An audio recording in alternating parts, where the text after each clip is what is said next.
नमस्कार मित्रांनो, आज आपण बारामती आहेत।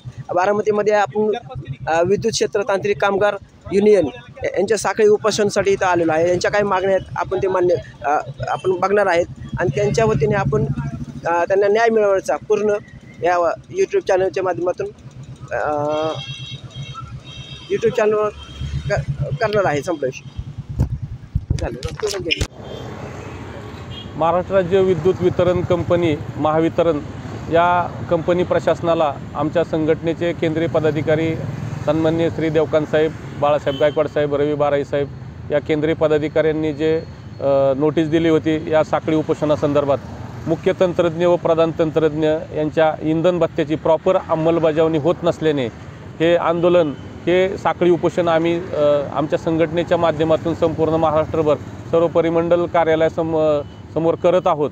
या संदर्भात प्रशासकीय परिपत्रक क्रमांक 664 दिनांक 21/12/2023 तसेच सामान्य आदेश क्रमांक 90 दिनांक 31/3/1979 7/4/1979 दुरुस्ती चिठ्ठी 71 दिनांक 30/8/1983 अशा प्रकारे यापूर्वीच आपण बऱ्याच कालावधीनुसार तसेच यापूर्वी आपण 2 महिने असेच इंधन भत्ता वाढी संदर्भात आंदोलन संपूर्ण महाराष्ट्रभर संघटनेच्या माध्यमातून केलेले आहे।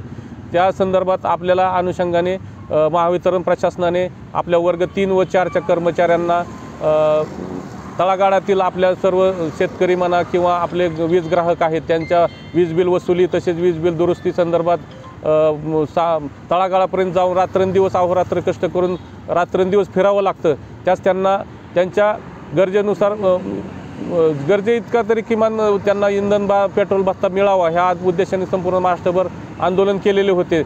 त्यानुसार या आंदोलनाची आपल्या प्रशासनाने दखल घेऊन इंधन दरवाढ भत्ता लागू पण केला, परंतु त्याची अंमलबजावणी केली नाही व लेखी पत्र दिलेले नाही। त्यामुळं प्रशासनाला एक जागा करण्यासाठी संघटनेने या 3 दिवसाचं लाक्षणिक साखळी उपोषण संपूर्ण महाराष्ट्रभर आयोजित केलेलं आहे। काल पहिला दिवस संपूर्ण महाराष्ट्रात भरपूर प्रतिसाद मिळाला व आजही आंदोलन चालू आहे। मुख्य विषय असा होता की मुख्य तंत्रज्ञ व प्रधान तंत्रज्ञ यांच्या इंधन भत्त्याची प्रॉपर अंमलबजावणी होत नसल्याने आंदोलन करीत आहोत। वरील संदर्भित विषयानुसरून संपूर्ण महाराष्ट्रभर हे आंदोलन चालू आहे। अगोदरच लाईन स्टाफच्या इंधन भत्त्याच्या अंमलबजावणीकरिता विलंब झाला, त्यानंतर ही दुप्पट इंधन भत्ता लागू करण्याचे मान्य करून त्यामध्ये लिटरची संख्या कमी करून तो वर्ग 4ला 3 लिटर आणि वर्ग 3ला 4 लिटर अशी वाढ करण्यात आली। संदर्भ क्रमांक 1 नुसार याबाबतचे प्रशासकीय परिपत्रक निर्गमित झाले। यात प्रत्यक्ष येणाऱ्या इंधनावरील खर्चाचा विचार करून दुरुस्ती होऊन पुढे वाढ करता येईल या विश्वासावर संघटनेने ही वाढ स्वीकारली। मात्र हे परिपत्रक निघाल्यानंतर ज्या वर्ग 3च्या मुख्य तंत्रज्ञ व प्रधान तंत्रज्ञ यांना सामान्य आदेश 90ची दुरुस्तीची चिठ्ठी 7 नुसार इंधन भत्ता मिळत होता, तो न देता सामान्य आदेश 151 क व प्रशासकीय परिपत्रक 152 नुसार 5 लिटर दिला जात आहे। ही वास्तविकता विसंगती निदर्शनास आणून देऊन देखील त्यावर उचित कारवाई न होता या वर्ग 3च्या कर्मचाऱ्यांना 5+4 9 लिटर एवढाच इंधन भत्ता देण्याचा प्रकार सुरू आहे। काही ठिकाणी पूर्वीपासूनच 7 लिटर इंधन भत्ता दिला जात होता, तो बंद करून पुन्हा 5 लिटर दिला जात आहे। शिवाय 2 लिटरच्या वसुलीचे आदेश दिले जात आहेत। एका बाजूला दुरुस्ती प्रक्रिया मागील 1 वर्षापासून सुरू असताना ती झाली नाहीच, मात्र दुसऱ्या बाजूला योग्य इंधन भत्ता न देता नियमबाह्य पद्धतीने वसुली करणे हे प्रकार घडणार असतील तर त्याविरोधात संघटनेचा आंदोलनाशिवाय पर्याय नाही। म्हणून योग्य व उचित दुरुस्तीसाठी संदर्भ क्रमांक 3च्या संघटनेच्या आदेशानुसार दिनांक 26/11/2024 पासून ते 28/11/2024 पर्यंत 3 दिवस सर्व परिमंडल कार्यालयासमोर संघटना साखळी उपोषण करणार आहे असे पत्र प्रशासनाला दिले। त्यानुसार दिनांक 26/11 पासून संपूर्ण महाराष्ट्रभर सर्व परिमंडल कार्यालयासमोर साखळी उपोषण चालू आहे। याची दखल घेऊन माननीय श्री अरविंदजी बादीकर साहेब यांनी काल आमच्या केंद्रीय पदाधिकाऱ्यांसोबत महावितरण कार्यालय मुंबई या ठिकाणी काल बैठक झाली। या बैठकीमध्ये बादीकर साहेबांनी आज आम्हाला आमच्या केंद्रीय पदाधिकाऱ्यांना आश्वासित केलं आहे की आज दुपारपर्यंत लेखी तुम्हाला पत्र देतो अंमलबजावणी संदर्भातलं। जोपर्यंत लेखी पत्र मिळत नाही तोपर्यंत आम्ही आंदोलन असं साखळी उपोषण चालूच ठेवणार आहे।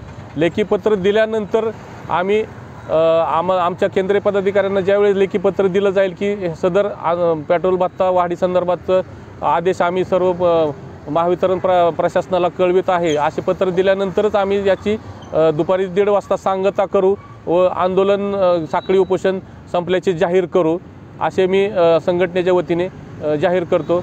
धन्यवाद. जय तांत्रिक. विद्युत क्षेत्र तांत्रिक कामगार युनियनचा विजय असो. विद्युत क्षेत्र तांत्रिक कामगार युनियनचा विजय असो. अजून कोण बोलणार?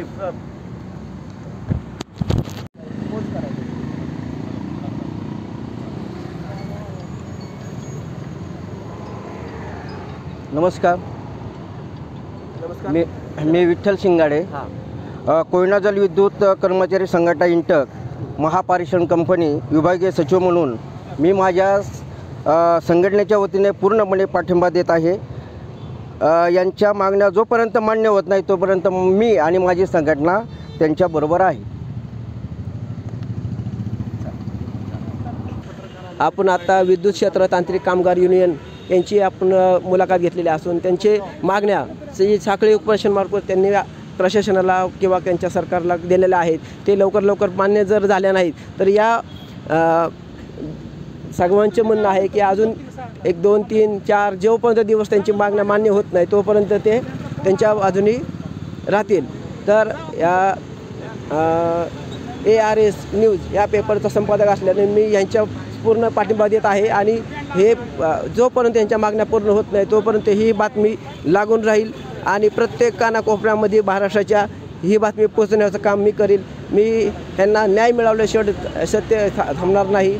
पूर्ण माझं न्याय मिळवायचं काम मी इथून ह्यांना करणार आहे. धन्यवाद.